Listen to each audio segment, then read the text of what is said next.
My name is Brent Hollenberg with ReclaimedCL.com. I'm here in my new store that's opening on September 1st in Crystal Lake, Illinois, in the downtown area. What I'm going to start doing is a bunch of tutorials for people out there that have questions about how to distress furniture, what products to buy, what to use, how to distress stuff.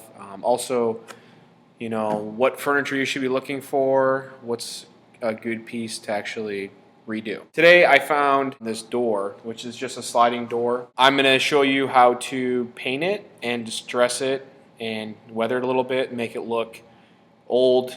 So I have with me a paintbrush. I use Purdy paintbrushes just because they clean out easy, and I've had this one for like a month, and I've used it a lot, and it's still like brand new.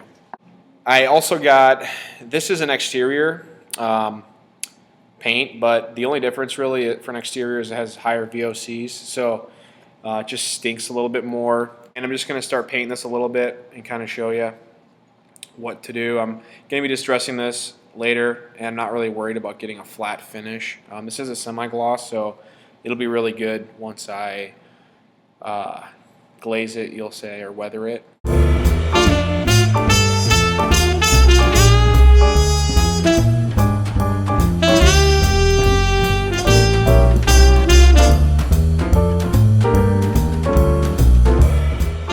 Here's the finished door, and now what I'm going to do is distress it.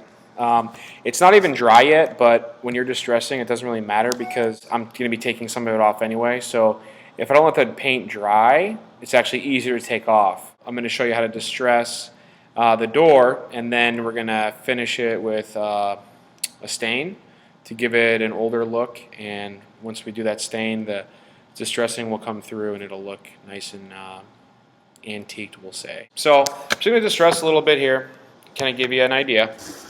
So pretty much what you're going to do, I just go around the edges, go down here,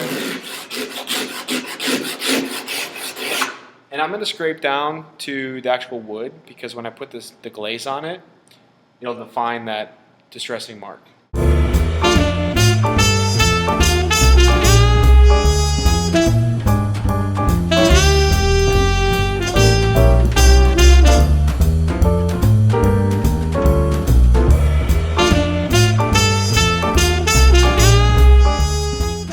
With this method, I find it easier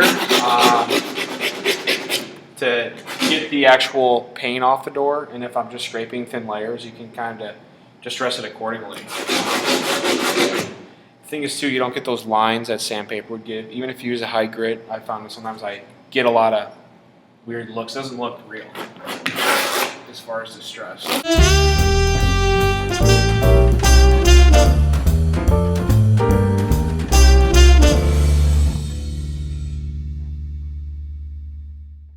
What we're going to do now is, as you can see, the whole door is distressed. You'll get a better idea for it. But around all the edges, it's a little bit darker here. Show you a close-up.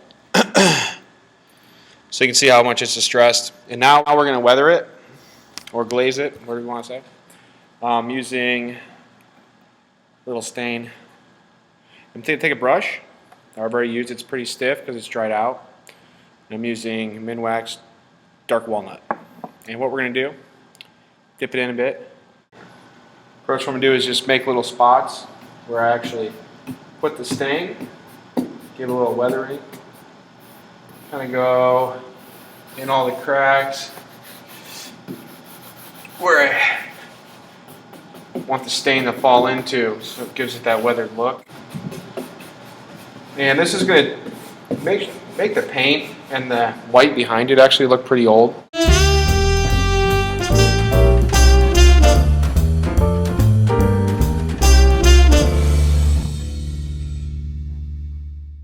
You want to get in the cracks here, fill all the cracks.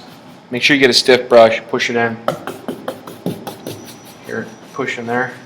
Get in all the crevices, because you know, to make it look weathered, you want it to be like it's built up over time. Dust has sat in there.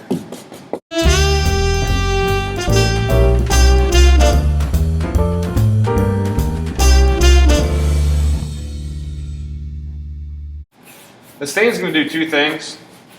It's going to seal it, and it's also going to make all these little blemishes darken and look really old. I haven't even put my brush back in there once. It just kind of keeps spreading, which is really good. Thing is, if you do it too long, the stain will dry, it doesn't spread. Just got my rag, just any rag. This one I just had out back. So I'm just going to wipe off the stain.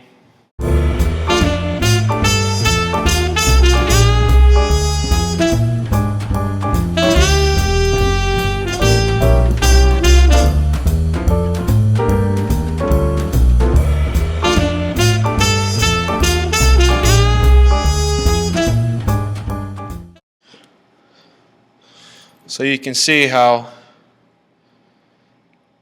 it looks nice and aged, and in the corners you got the build up here, makes it look weathered. And then here's our unfinished panel, so you can see the difference what that stain does. I have the finished product done behind me here.